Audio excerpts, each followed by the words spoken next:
रक्षाबंधन पर एक लड़की अपने मायके आती है क्योंकि बीते 2 सालों से वो अपने मायके नहीं आई है और उसे अब की बार अपने भाई की कलाई पर राखी बांधनी है। दोस्तों, बहुत खुश होकर वो अपने मायके जाती है, लेकिन जैसे ही मायके की दहलीज पर पहुंचती है तो वहां पर भाभी देखकर दरवाजा बंद कर लेती है।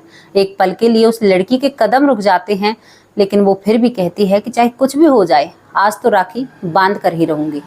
अब वो लड़की जबरदस्ती अपने घर के अंदर चली जाती है मायके में, तो तभी भाभी देखकर कहती है कि अरे, कैसे फटे नंगे लोग हमारे घर पर 2 साल के बाद दर्शन दे रहे हैं। तभी ननद कहती है कि भाभी, मुझे इन बातों से कुछ नहीं लेना, केवल आज मुझे अपने भाई को राखी बांधनी है और राखी तो मैं बांध कर ही जाऊंगी। अब दोस्तों, ये बातें सुनकर भाभी रसोई में जाती है और बर्तनों को पटक पटक कर मारने लगती है। जैसे ही वो बर्तनों को पटकती है तभी बाहर से एक व्यक्ति आता है जो पुलिस अधिकारी होता है और बहुत बड़ा पुलिस अधिकारी है। वो आकर इस भाभी की ननद से कहता है कि अरे मैडम, मुझे माफ करना, त्योहार के दिन आपका त्योहार बिगाड़ने की कोई भी मेरी इच्छा नहीं थी, लेकिन आज आपकी बहुत जरूरी मीटिंग है और उसमें आपको चलना होगा, इसीलिए मैं अपनी गाड़ी लेकर अपने साथ आया हूँ। दोस्तों, जब ये सब चीजें भाभी देखती है तो वो जल भुन जाती है और कहती है दोबारा ताना मारते हुए कि अरे, ऐसा 2 साल में क्या तीर मार दिया कि ये कितना बड़ा अधिकारी तुम्हारा इतना मान सम्मान कर रहा है। तो दोस्तों, क्यों एक भाभी अपनी ननद को इतने बेकार बेकार ताने मार रही है और क्यों वो ननद जबरदस्ती अपने भाई को राखी बांध रही है, ये सब चीजों के बारे में आपको जानना है तो वीडियो को आगे देखना होगा। और इसमें एक मेन जो पॉइंट था दोस्तों, एक भाई कुछ भी नहीं बोलता है इन सभी मैटरों के बीच में। तो चलिए कहानी की तरफ आगे चलते हैं। ये कहानियां आप लोगों को सीख देती हैं, गृहस्थी बताती हैं कि हमारे आसपास क्या हो जाता है, सत्यता पर आधारित होती हैं। तो कहानी की तरफ चलते हैं। कहानी एक गाँव से शुरू होती है। गाँव में एक परिवार होता है। परिवार में 4 मेंबर होते हैं, पति पत्नी और एक लड़की और लड़का। लड़के का नाम मनीष होता है और लड़की का नाम मोनिका होता है। दोस्तों, इस परिवार में बेटे और बेटी में बिल्कुल भी फर्क नहीं किया जाता है। बहुत अच्छे से दोनों को शिक्षा दी जा रही है। पढ़ाई में दोनों बहुत तेज हैं और दोनों ही कॉलेज कर रहे हैं। अब दोनों जब कॉलेज करते हैं तो इनके मम्मी पापा के पास एक कार्ड आता है। एक दूर की बुआ होती है, उसकी लड़की की शादी होती है। अब माँ बाप को शादी में जाना है तो माँ बाप कहते हैं कि बेटे आप घर पर ही रहना, क्योंकि आपके एग्जाम चल रहे हैं, कॉलेज के टेस्ट चल रहे हैं, तो आप हमारे साथ नहीं जा सकते और हम ट्रेन से जा रहे हैं, 4 दिन में वापस आ जाएंगे। अब दोस्तों, इस मनीष के माता पिता उस ट्रेन में चल देते हैं, लेकिन थोड़ी ही देर बाद न्यूज़ चैनल पर एक खबर आती है। इसकी बहन टीवी देख रही है कि जो ट्रेन अभी निकली है उसका बहुत भीषण हादसा हो चुका है। दोस्तों, ये चीज़ देखकर मनीष की जो बहन होती है वो चिल्लाने लगती है और भाई को बुलाती है कि भाई, ये क्या हो गया, हमारी दुनिया उजड़ गई, क्योंकि मम्मी पापा इसी ट्रेन से जा रहे थे भुआ के वहाँ पर। मनीष सुनते ही कपड़े पहनता है और सीधा वहीं पर निकल जाता है जहाँ पर हादसा हुआ था। दोस्तों, वहाँ पर मनीष जाता है। मनीष आसपास चीखता है, माँ बाबूजी आप कहाँ पर हो, और बहुत देर अपने माँ बाप को ढूंढता है, लेकिन माँ बाप तो नहीं मिलते। वहाँ पर एक बूढ़ा व्यक्ति, उसके ही माँ बाप जैसी उम्र थी उसकी, और वो अचकबाई मनीष को झाला देता है, बुलाता है। मनीष देखकर, क्योंकि उसकी हालत इतनी खराब थी कि वो हॉस्पिटल तक नहीं जा सकता, ब्लीडिंग इतनी ज़्यादा उसके शरीर से हो रही थी। उसके ही पास एक जवान लड़की, कम से कम 21-22 साल की होगी, वो रो रही है और कह रही है कि पिताजी आपको कुछ नहीं होगा, आप ठीक हो जाओगे। दोस्तों, वो बुजुर्ग व्यक्ति जैसे ही मनीष को अपने पास बुलाता है तो मनीष उनके सर को उठाता है, क्योंकि बहुत ज़्यादा बुरी हालत में थे, और अपने घुटने पर उनके सर को रख लेता है। तभी वो मनीष से सामने हाथ जोड़ने लगता है, कहता है कि बेटा, मैं तो इस दुनिया से जाऊंगा, ना ही मैं तेरा नाम जानता हूँ, ना ही मुझे पता कि तू कैसा है कैसा नहीं है, लेकिन ये मेरी बेटी है और इस जालिम दुनिया से मेरी बेटी को तुम बचा कर रखना। और वो बुजुर्ग व्यक्ति अपनी बेटी का हाथ इस मनीष के हाथों में दे देता है और कहता है कि इसे अपनी पत्नी बना लेना अगर हो सके तो, क्योंकि मैं अब इस दुनिया में नहीं रह सकता, मैं जाऊंगा और इस दुनिया में हमारा दोनों एक दूसरे के सिवा कोई भी नहीं था। और दोस्तों, उसकी आंखें बंद हो जाती हैं। अब जैसे ही उस व्यक्ति की आंखें बंद होती हैं तो उनकी जो बेटी होती है वो जोर जोर से रोने लगती है, और उस बेटी का नाम अनीता होता है। जोर जोर से रोती है तो मनीष उस व्यक्ति को छोड़कर दोबारा से अपने माँ बाप को ढूंढने लगता है। जब बहुत देर कोशिश करता है तो उसके माँ बाप उसे मिल जाते हैं, लेकिन उसके माँ बाप शायद इस दुनिया से जा चुके थे जब हादसा हुआ था तभी। अब दोस्तों मनीष को उसके माँ बाप मिल जाते हैं, वो भी मृत हालत में। तो अब मनीष पहले तो इस अनीता के बाबा का अंतिम संस्कार वहीं पर करता है और फिर अपने माँ बाबूजी को गांव ले जाता है। गांव ले जाकर अपने माँ बाबूजी का क्रियाक्रम करता है जिस हिसाब से हिंदू धर्म में होता है। अब उसके बाद दोस्तों इनकी 13वीं हो जाती है। 13वीं होने के बाद जो ये मनीष है अपने पूरे परिवार को इकट्ठा करता है, चाचा ताऊ भूआ फूफा सभी को इकट्ठा करता है और वो सारी कहानी उनके सामने रखता है कि जो ये लड़की मेरे साथ आई है अनीता, इसके पिताजी इसका हाथ मेरे हाथों में देकर गए हैं। अब आप मेरा परिवार हो, जो आप कहोगे मैं वही करूँगा। अब दोस्तों पूरा परिवार सलाह मिलाता है और परिवार कहता है कि अगर बिना किसी रिश्ते के इस लड़की को घर में रखा गया तो लोग इस रिश्ते पर उंगली खड़ी करेंगे और इस लड़की का जीना हराम हो जाएगा। पूरा परिवार एक फैसला लेता है और यहाँ पर सभी परिवार वाले कह देते हैं कि बेटा तुम इससे शादी कर लो। अब दोस्तों शादी रूखी सूखी सी होती है क्योंकि दोनों के ही माता पिता इस दुनिया से चले गए थे। अब शादी होने के बाद अनीता और जो मनीष हैं वो एक दूसरे को पसंद करने लगते हैं। धीरे धीरे उनमें भी थोड़ी सी बदलाव आते हैं, वो उस गम से उभरते हैं और उनकी ज़िंदगी अच्छे से चलने लगती है। अनीता मनीष के घर को संभाल लेती है। ननद जो कॉलेज से आती है उसका भी बहुत ख्याल रखती है, खाने पीने का सामान हर चीज़ की केयर करती है अपनी ननद की और बहुत अच्छे से समय निकल रहा है। अब दोस्तों जो मनीष था ये कुछ सरकारी नौकरी करना चाहता है, तो ये कुछ टेस्ट दे रहा था, कुछ फार्म इसने भरे थे तो इसका नंबर आ जाता है और ये एसआई बन जाता है। जब ये एसआई बन जाता है तो इसकी पत्नी, अब तो भाई उसके पैर जमीन पर नहीं टिकते हैं, जो एक घर को बहुत अच्छे से चला रही थी लेकिन अब उसे घमंड आ जाता है। घमंड जो कुछ दिन तक अंदर रहता है लेकिन अब घमंड जुबान पर भी आ जाता है। जब पति एसआई बनता है तो जब तनख्वाह आती है तो इसको तो पैसा ही पैसा घर में दिखता है। तो दोस्तों ये सोचने लगती है कि ये पैसा हमसे कहीं चला ना जाए, क्योंकि उसे चिंता थी कि मेरी एक जवान ननद है, अभी तो कॉलेज में पढ़ रही है, ग्रेजुएशन कर रही है, उसके बाद तो ये इसकी शादी होगी और किसी अच्छे घर में शादी करनी होगी तो बहुत सारा दहेज देना होगा। अब दोस्तों ये अपने मन ही मन में प्लान बनाती है कि अगर हम इसे गरीब घर में देंगे तो ना ही तो सामने वाले दहेज लेंगे और इसकी आफत भी कट जाएगी। दोस्तों मनीष की सोच थी कि मेरी बहन किसी सरकारी नौकरी लगे तभी मैं उसकी शादी करूंगा, लेकिन भाभी की सोच बदल चुकी थी।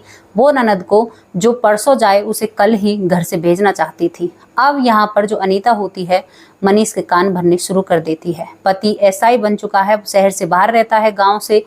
अब वो कई दिनों में घर आता, जब भी वो घर आता तभी उसके कानों में बात डालती कि बहन जवान है, बाहर जाती है, कॉलेज भी जाती है, अकेली है, तो इसकी तो अब हमें शादी करनी होगी। अब दोस्तों पहली बार में तो मनीष इन बातों को आएगा ही कर देता है, लेकिन उसके बाद कहते हैं ना कि जब हर वक्त कान भरे जाएं तो इन बातों पर अमल भी होता है और मनीष राजी हो जाता है।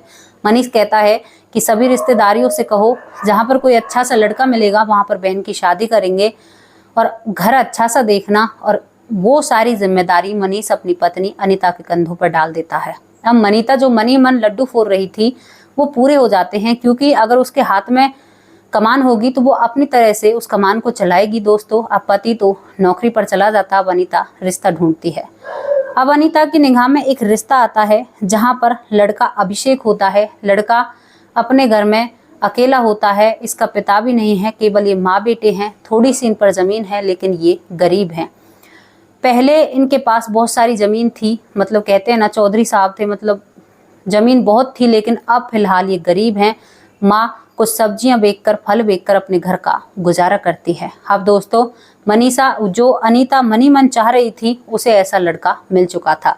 लेकिन यहाँ पर एक बहुत अच्छी बात ये थी, जो अभिषेक था वो बहुत सुंदर था, स्मार्ट था और ये पढ़ा लिखा था। बस यही चीज़ इनमें अच्छी थी दोस्तों, लेकिन घर बहुत बेकार था, घर इतना अच्छा बन भी नहीं रहा था। अब यहाँ पर जो अनीता होती है अब अपने पति से कहती है कि मैंने दीदी के लिए लड़का ढूंढ लिया है, अब तुम भी उस लड़के की फोटो देख लो। अब अनीता पैंट कोट में फोटो दिखाती है अपने पति को तो उसको वो पसंद आ जाती है। दोस्तों अब यहाँ पर वो अपनी नौकरी में इतना बिजी हो जाता है कि एक बार भी अपनी बहन के ससुराल जाकर ये नहीं देखता कि मेरी पत्नी ने कैसा रिश्ता मेरी बहन के लिए ढूंढा है। आंख बंद कर अपनी पत्नी पर भरोसा करता है और उसी के कहने के मुताबिक यहाँ पर अपनी बहन की शादी अभिषेक से करा देता है। अब यहाँ पर जो मोनिका है उसकी शादी अभिषेक से हो जाती है। मनीष की बहन मोनिका होती है, शादी हो जाती है दोस्तों। शादी में ज़्यादा दान दहेज देना नहीं पड़ता क्योंकि सामने वाले भी गरीब हैं। और यहाँ पर जब मोनिका शादी होकर अपने ससुराल में जाती है तो वहाँ पर देखते ही मोनिका का दिमाग घूम जाता है और मन ही मन इसके मतलब पैरों तले ज़मीन खिसक जाती है कि भाभी ने ये कैसा रिश्ता देखा है, यहाँ पर तो कुछ भी नहीं है, घर इतना बेकार, मतलब घर भी जैसे शादी थी तो घर भी अच्छा नहीं बना था। अब दोस्तों मोनिका तो बस ऐसे लगे कि कब सुबह हो और कब मैं भाई से बात करूं या भाभी से बात करूं। अब दोस्तों मोनिका जैसे ही घर के अंदर जाती है उसके बाद उसकी पहली रात आती है तो यहाँ पर जो अभिषेक था वो मोनिका पर पूरा प्यार निछावर कर देता है। कहता है कि तू पढ़ना चाहती है तो मैं तुम्हें पढ़ाऊंगा, चाहे मुझे अपनी पढ़ाई छोड़नी पड़े या कुछ भी करना पड़े। तो मतलब वो अपनी पत्नी के सामने ऐसे पेश आता है। तो यहाँ पर मोनिका समझ जाती है कि मेरे पति तो बहुत अच्छे हैं, पैसा तो आज है कल नहीं है। और मोनिका यहाँ पर उसका गुस्सा शांत हो जाता है और वो कहीं ना कहीं एडजस्ट करने लगती है। अब दोस्तों मोनिका पग फेरे की रस्म के लिए अपने घर जाती है।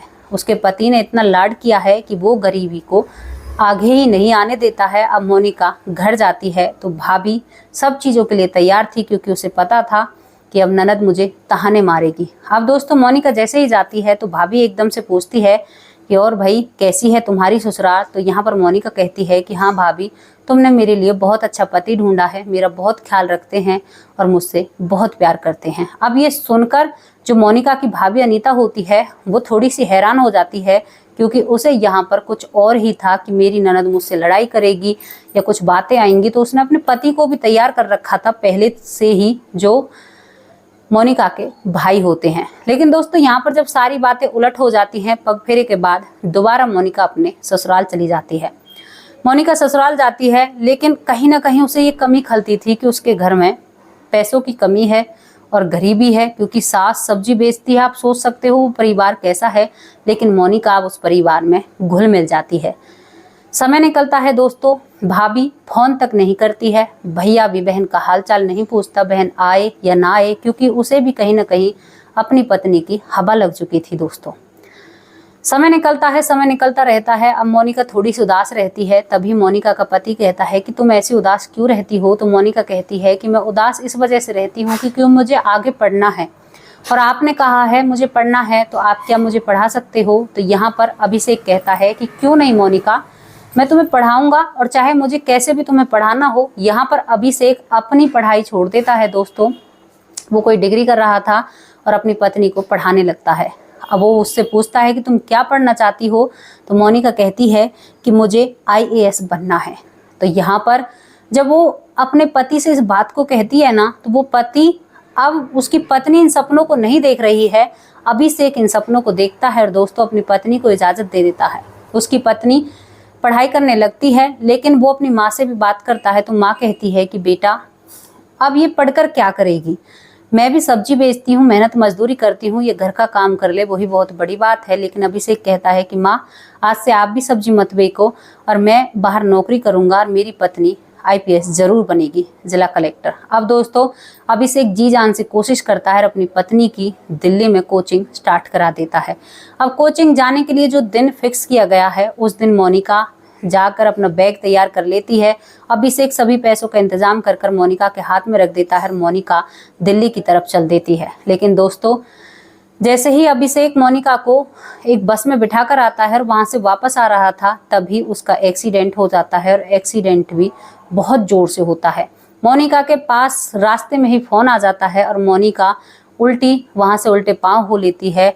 और जो पैसे उसके हाथ में थे दोस्तों अपने पति को हॉस्पिटल में देखकर, क्योंकि उसके पैर में बहुत ज़्यादा चोट आ जाती है और अब घर में ना ही तो कोई कमाने वाला था और यहाँ पर मोनिका के सपने धरे के धरे रह जाते हैं। भाभी ये भी नहीं पूछती है कि बहन तुम्हारे हस्बैंड का एक्सीडेंट हो गया है या कुछ भी। पीहर से कोई भी ऐसा कांटेक्ट नहीं होता है दोस्तों। मोनिका जो ऑपरेशन के जो पैसे उसके पास थे IPS बनने के लिए, उन पैसों को अपने पति के इलाज में लगा देती है और यहाँ पर डॉक्टर उसका ट्रीटमेंट शुरू कर देते हैं। दोस्तों जो पैसे पढ़ाई के लिए थे वो तो अब इलाज में लग गए। मोनिका अपने पति को अभिषेक को घर ले आती है और घर पर भी आकर उनकी सेवा करती है। यहाँ पर जब वो सेवा करती रहती है तो अभिषेक देखकर अपने आप में शर्मिंदगी महसूस करता है और मोनिका से कई बार कहता है कि यार मैंने तुम्हें सपने इतने बड़े बड़े दिखा दिए और लेकिन भगवान ने मेरे ही ऐसा कर दिया। तो मोनिका कहती है कि जी इसमें आपकी क्या गलती है, आपकी कोई भी गलती नहीं है, ये तो ऊपर वाले की गलती है और जो दुख जिंदगी में आया है वो तो झेलना ही होगा। अब कोई कमाने वाला तो है नहीं और आपकी सेवा करने वाला भी नहीं है, तो मैं अब तुम्हारी सेवा ही करूंगी और कोई बात नहीं, मैं अगले जन्म में आईपीएस बन जाऊंगी। अब दोस्तों जब ये बात पति सुनता है तो उसकी आंखों में आंसू आ जाते हैं और वो थोड़ा सा परेशान हो जाता है। अब वो जैसे ही दोस्तों चलने फिरने लगता है तभी वो कहता है कि मोनिका एक काम कर तू, मैं पैसे पटा दूंगा, अब मैं चलने फिरने लगा हूँ, तू ऐसा कर कुछ पैसे अपने भाई से लेकर और तू दिल्ली कोचिंग ले, क्योंकि मुझे अच्छा नहीं लग रहा कि तुम ऐसे घर पर बैठी हो और मेरी सेवा में दिन रात लगी रहती हो। तो दोस्तों मोनिका के आंखों में भी एक सपना सा आ जाता है और वो अपने भाई से कहती है कि भाई मुझे 2 लाख रुपए की ज़रूरत है, मैं तुम्हारे पैसे लौटा दूंगी। दोस्तों यहाँ पर वो भाई कह देता है कि हाँ बहन 2 लाख रुपए तू घर से ले लेना अपनी भाभी से और कोई बात नहीं, तू पैसे लौटा देना, मुझे पता है तू मेरी बहन है, नहीं भी लौटाएगी तो भी कोई ऐसी बात नहीं है। और यहाँ पर उसके पति का हाल चाल भाई पूछता है। अब दोस्तों मोनिका अपने मायके जाती है क्योंकि भाई ने कहा है तुम्हारी भाभी के पास पैसे होंगे। जैसे ही वो अपनी भाभी के पास जाती है तो वो भाभी कह देती है कि मुझे तो पता था तुम इतने भूखे नंगे हो, तुम्हें पैसों की यहीं से ज़रूरत पड़ेगी और भाई का ही तू खाएगी। जब ये बातें मोनिका अपनी भाभी अनीता से सुनती है तो उसे दिल को ठेस पहुंचती है और वो वहां से उल्टे पांव अपने घर आ जाती है और कहती है कि भाभी मुझे पैसे नहीं चाहिए। दोस्तों भाभी ये भी नहीं पूछती है कि तुम्हें किस लिए पैसे चाहिए और तुरंत अपनी ननद से मना कर देती है और उधर उसके भाई से ये कह देती है कि तुम्हारी बहन घमंड में पैसे लेकर नहीं गई। क्योंकि दोस्तों वो 2 तरफा की भूमिका निभा रही थी, ननद से कुछ और कहती और उसके भाई से कुछ और कहती। यहाँ पर बहन भाइयों के बीच में बहुत दूरियां आ चुकी थी। मोनिका घर आकर चुपचाप सी बैठ जाती है। पति कहता है कि अरे क्या हुआ, तुम ले आई पैसे? तो यहाँ पर मोनिका कहती है कि दोबारा वहां पर भेजना भी मत, मुझे ही पता है मेरी कितनी बेइज्जती की है, मैंने तो कुछ बातें ही आपको बताई है, लेकिन वहां पर भाभी बहुत कुछ अपनी ननद को सुनाती है। उसके बाद दोस्तों मोनिका परेशान सी होती है तो सास देख रही है इन सब चीज़ों को। सास दोबारा सब्जी बेचने पर लग जाती है क्योंकि घर चलाना है। अब मोनिका एक दिन ऐसे ही परेशान जाती है तो दोस्तों मोनिका के पास कुछ गहने होते हैं। उन गहनों को बेचकर मोनिका दिल्ली का सफ़र तय करती है। जैसे ही मोनिका दिल्ली जा रही है तो रास्ते में उसको एक दोस्त मिलता है। तो मोनिका जब अपने गहने बेचकर दिल्ली कोचिंग लेने के लिए जा रही है, अब भी उसके 2 मन बन रहे हैं कि मैं कोचिंग लेने जाऊं, क्योंकि उसके पति की हालत खराब है और सास भी थोड़ा सा गुस्सा रहने लगी है कि बहू तो दिल्ली जा रही है, अब बेटा भी मुझे देखना और बाहर से कमा कर भी मुझे लाना। अब दोस्तों जैसे ही वो बस में बैठती है, कहते हैं ना जिंदगी में बहुत उतार चढ़ाव हमारी में आते हैं, तो उसमें उसको एक अपनी क्लास का दोस्त मिलता है जिसका नाम प्रदीप होता है। प्रदीप उसके कॉलेज का भी दोस्त रहा है और क्लास में भी उसके साथ, मतलब 9वीं 10वीं क्लास में भी उसके साथ पढ़ता है। तो जब वो मिलता है तो वो कहता है कि अरे मोनिका तुम यहाँ पर क्या कर रही हो? तो मोनिका कहती है कि मैं दिल्ली कोचिंग लेने के लिए जा रही हूँ, लेकिन अब मेरा मन बदल गया है, मैं कोचिंग लेने नहीं जाऊँगी। तो यहाँ पर प्रदीप कहता है कि पहले तो तुम हालचाल सुनाओ और तुम्हारी शादी हो गई है, मुझे सुनने को मिला है। तो मोनिका कहती है कि हाँ मेरी शादी हो गई है। लेकिन यहाँ पर प्रदीप कहता है कि तुम काफ़ी उदास लग रही हो। तो कह रही है मोनिका कि बता तो रही हूँ उदास किस वजह से हूँ, इसी वजह से हूँ कि मैं वापस जा रही हूँ और मैं कोई कोचिंग नहीं ले रही। अब यहाँ पर प्रदीप पूछने लगता है कि बात क्या है जो तुम वापस जा रही हो? तो मोनिका पूरी कहानी प्रदीप को सुनाती है कि मेरे पति का एक्सीडेंट हो गया, भाभी ने मदद करने से मना कर दी, लेकिन मैं अपने गहने बेचकर भी कुछ पैसे ही जुटा पाई हूँ। अगर मैं इन्हें कोचिंग में लगाऊंगी तो मेरे पति, मेरी सास बहुत परेशान हो जाएंगे, मेरे पति ने तो मुझे छूट दी है। तो यहाँ पर प्रदीप कहता है कि मोनिका एक काम तो मैं कर सकता हूँ। दोनों जने बस में बैठे हैं तो मोनिका कहती है कि हाँ बताओ तुम क्या काम कर सकते हो? तो यहाँ पर प्रदीप कहता है कि मैं भी तो दिल्ली ही जा रहा हूँ और वहाँ से जो भी पढ़ाई होगी मैं तुम्हें व्हाट्सअप करूँगा और ऑनलाइन भी पढ़ाई दिलाऊँगा। तुम्हारा जो कोचिंग का खर्चा है वो ख़त्म हो जाएगा और तुम्हारी जो पढ़ने की लगन है वो भी चली रहेगी।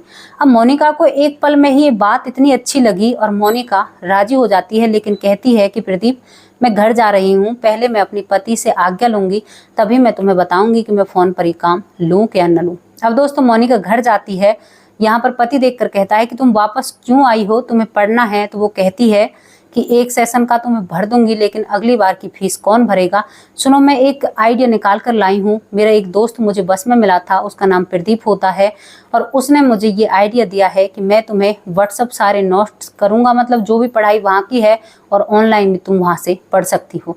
अब ये बात उसके पति को भी अच्छी लगती है, अभिषेक को भी। वो कहता है कि चलो ये तो बहुत अच्छा है, कोचिंग के पैसे हमारे बच जाएंगे और इन पैसों से भी हमें बहुत मतलब आगे काम चलेगा। अब दोस्तों क्या था कि मोनिका घर भी संभालती और अपने पति को भी देखती और फ़ोन पर अपनी पढ़ाई शुरू कर देती है। दोस्तों मोनिका जो होती है ना, वो पढ़ने में तो होशियार थी और वो हर चीज़ को मतलब बहुत अच्छे से स्टडी किया करती। और यहाँ पर जो प्रदीप था और मोनिका थी, एक दूसरे से सवाल जवाब करते और हमेशा उन सवाल जवाबों में मोनिका ही जीता करती। और प्रदीप सोचता कि ये तो घर रहकर पढ़ रही है, तब मुझसे आगे जा रही है, और मैं यहाँ पर कोचिंग ले रहा हूँ तो इससे पीछे हूँ। तो यहाँ पर जो ये प्रदीप होता है, ये और ज़्यादा मेहनत करता है। मोनिका का दोस्त हर हफ्ते गए लिए एक दूसरे का कंपटीशन करते और इन दोनों ने मतलब पढ़ाई को एक ऐसे पेश कर दिया कि सभी की आंखें खुली रह जाती हैं दोस्तों, लास्ट में जब इन सभी चीज़ों का मतलब निकलता है। अब मोनिका ने इतनी अच्छे से पढ़ाई की है और उसका पति भी उसके मतलब लिखने का काम किया करता फ़ोन से देख देख कर। जब वो घर का काम संभाला करती तो सास जब ये चीज़ सब देखती है तो मोनिका की सास भी खुश हो जाती है और अपनी बेटी के सिर पर हाथ धरकर आशीर्वाद देती है कि बेटी तू तो बहुत अच्छी है, मैं तो तेरे विरुद्ध थी लेकिन अब भी मैं तुम्हारे साथ हूँ। और यहाँ पर सास भी मिल जाती है और ये तीनों लोग दोस्तों घर में ऐसे कागज बिखरे पड़े रहते हैं और सभी लोग पढ़ाई लिखाई में लग जाते हैं सब कुछ छोड़कर। और यहाँ पर मोनिका का कोचिंग का बहुत सारा खर्चा बच जाता है प्रदीप की वजह से। अब दोस्तों मोनिका के कई इंटरव्यू होते हैं, कई सारी चीज़ों में जब वो घर से जाया करती तो अपने पति को साथ ले जाती, और जब वो प्रदीप से नोट्स लिया करती मतलब पढ़ाई के बारे में कुछ भी बात किया करती तो अपने पति के सामने करती, क्योंकि वो नहीं चाहती थी कि उनके रिश्तों में कोई दरार आए, क्योंकि है तो सामने वाला लड़का ही। दोस्तों दोनों दोस्त जब टेस्ट देते हैं, इंटरव्यू देते हैं तो सभी में नंबर बनाते हैं और दोनों ही IAS बन जाते हैं। मोनिका अपने पति को साथ ले जाकर सभी टेस्ट इंटरव्यू सब कुछ देती है, जितने भी होते हैं। इनके कई लेवल होते हैं, सही लेवलों को पार कर लेते हैं। और दोस्तों जब ये दोनों आपस में हाथ मिलाते हैं मोनिका और प्रदीप, तो दोनों एक दूसरे को सल्यूट करते हैं और मोनिका प्रदीप से ऊपर निकलती है। मोनिका जब अपना इंटरव्यू देने जाती है, और दोस्तों यहाँ पर जो मोनिका का पति था अभिषेक, एक ऐसा माहौल घर में बनाता जैसे इंटरव्यू लिया जाता है यूट्यूब से देख देख कर, और अपनी पत्नी के सामने एक ऑफिसर बनकर उससे सवाल जवाब किया करता जबकि उसके पैर में चोट थी। दोस्तों 2 साल में मोनिका IAS बन जाती है, सभी चीज़ क्लियर कर लेती है, ट्रेनिंग पर चली जाती है। ट्रेनिंग के बाद दोस्तों जब वो घर आती है तो सास भी अपनी बहू को पुचकारती है, और यहाँ पर प्रदीप है वो भी अपनी दोस्त के लिए खुश होता है। लेकिन प्रदीप एक बात सभी को बताना चाहता। प्रदीप मोनिका के पति अभिषेक से भी कहता है कि यार हमारी मैना तो तू उड़ा कर ले गया, कभी मैं मोनिका को पसंद किया करता लेकिन मोनिका की तरफ से कोई भी ऐसी बात नहीं थी, क्योंकि प्रदीप भी बहुत अच्छा लड़का था, उसकी सोच बहुत उम्दा होती है। अब दोस्तों जैसे ही मोनिका IAS बन जाती है, लेकिन वो सभी से कोई भी इंटरव्यू नहीं देती है और अपने जीवन के बारे में किसी भी चैनल पर या किसी मीडिया पर नहीं बताती है, क्योंकि वो चाहती थी कि अपने भाई को सरप्राइज दे। अब आ जाता है रक्षाबंधन। रक्षाबंधन पर मोनिका अपने मायके जाती है। 2 साल तक दोस्तों वो अपनी राखी पोस्ट कर दिया करती, लेकिन मायके नहीं जाती थी क्योंकि उसके कानों में भाभी की आवाज़ें गूंजा करती। मोनिका अपने मायके जाती है तो भाभी दूर से ही देखकर दरवाज़ा लगा लेती है, लेकिन मोनिका ज़बरदस्ती घर में घुस जाती है और जाकर एक कुर्सी पर बैठ जाती है। तो भाभी ताना मारती है कि भूखे लोग आ गए राखी बांधने के लिए, क्योंकि भाई जो बाथरूम में नहाने के लिए घुसा हुआ था उसे कुछ भी सुनाई नहीं देता है। तभी वो भाई हाथों में बालों में हाथ मारते हुए बाहर आता है और कहता है कि अरे मोनिका 2 साल के बाद तुम यहाँ पर आई हो। तो मोनिका कहती है कि भाई 2 साल तक आपने भी तो मुझे याद नहीं किया, क्योंकि आप तो भाई एक SI हो, तो आप मुझे याद क्यों करोगे। तो दोस्तों यहाँ पर वो कहता है कि अरे ऐसी कोई बात नहीं है, चलो तुम मुझे राखी बांधो। भाभी जो किचन में बर्तनों को पटक पटक कर मार रही है, तभी बाहर से DGP साहब आते हैं और आकर मोनिका को सल्यूट मारते हैं। जब मोनिका को डीजीपी साहब सल्यूट मारते हैं तो यहाँ पर मोनिका का जो भाई होता है मनीष, वो अपनी कुर्सी से खड़ा हो जाता है और कहता है कि बहन ये सब कुछ क्या है, तुम ऐसी क्या बन गई जो इतने बड़े ऑफिसर तुम्हें सल्यूट मार रहे हैं। डीजीपी साहब कहते हैं कि अरे आपको नहीं पता ये जिला कलेक्टर बन चुकी हैं। तो यहाँ पर अभिषेक हैरान सा हो जाता है, भाभी के हाथ से तो चाय की केतली छूट जाती है कि ये क्या हो गया। अब दोस्तों यहाँ पर जो डीजीपी साहब है वो कहते हैं कि मैडम मुझे माफ़ करना, आज आपकी एक ज़रूरी मीटिंग है, वहाँ पर प्रदीप सर भी आएंगे, तो आप सभी को इकट्ठा होकर वो मीटिंग अटेंड करनी है। तो ये सब बातें सुनकर वो भाई अपनी बहन को गले लगा लेता है और यहाँ पर थोड़ी सी ये जो मोनिका है ये भावुक हो जाती है और कहती है कि भाई बीते 2 सालों में तुमने ये भी नहीं देखा कि मैं कहाँ पर हूँ। तो यहाँ पर ये कहता है कि बहन तुमने भी तो कई सारी बातें हमारे खिलाफ ऐसी कही थी। तो यहाँ पर मोनिका कहती है कि भाई मैंने कोई ऐसी बात नहीं की, ये सारी बातें आपकी पत्नी बीच में लगाती है, आपने डायरेक्टली मुझसे कभी भी बात नहीं की और आप मेरी इन 3 सालों में कभी भी आप मेरी ससुराल तक नहीं आए। भाई माँ बाप ऐसे नहीं थे, लेकिन आपने मुझ में बहुत फ़र्क कर दिया और मैं आज आखिरी बार तुम्हारे पास आई हूँ तुम्हें राखी बांधने के लिए। अब मैं तुम्हारे पास कभी भी नहीं आऊँगी। क्यों आऊँ मैं उस भाई के पास जिस भाई ने यही नहीं देखा कि मैं कैसी जगह पर रहती हूँ, कहाँ पर क्या चल रहा है। मेरे पति का एक्सीडेंट तक हो गया, तुम लोगों ने ये भी नहीं पूछा कि उसकी हालत कैसी है। तो तुम कैसे रिश्तेदार हो और तुम कैसे भाई हो। दोस्तों ये सुनकर जो इसका भाई है वो समझ जाता है कि उसकी कहीं ना कहीं गलती रही है पत्नी के सिकावे में आकर। और यहाँ पर जो ये मोनिका है ये डीजीपी साहब के साथ चल देती है और वहाँ पर अपनी मीटिंग अटेंड करती है। कई बार मोनिका का भाई उसके पास अब फ़ोन कर रहा है तो मोनिका कह देती है कि अब क्या फ़ायदा भाई फ़ोन करने का, मुझे पता है मैं आपके लिए कितनी तड़पी हूँ क्योंकि बचपन से मैं आपके साथ रही। अब दोस्तों मोनिका का भाई अपनी बहन से आना जाना बना लेता है। उसके बाद मोनिका मीटिंग अटेंड करने के बाद प्रदीप है मोनिका को एक पार्टी में बुलाता है उसके पति के साथ और वहाँ पर आकर ये सभी एक साथ बैठे हुए होते हैं।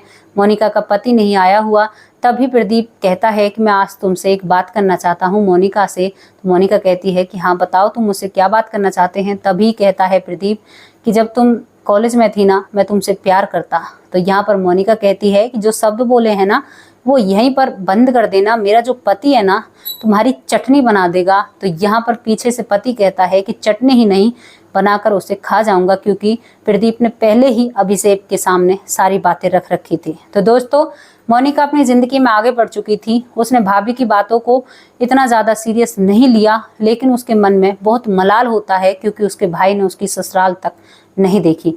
लेकिन दोस्तों क्या कर सकते हैं, किसी की मानसिकता नहीं बदल सकते। तो कैसी लगी आप लोगों को स्टोरी, आप अपनी राय कमेंट बॉक्स में जरूर रख सकते हैं। कल फिर हाजिर होंगे किसी अच्छी और सच्ची स्टोरी के साथ। तब तक के लिए नमस्कार, जय हिंद, जय भारत।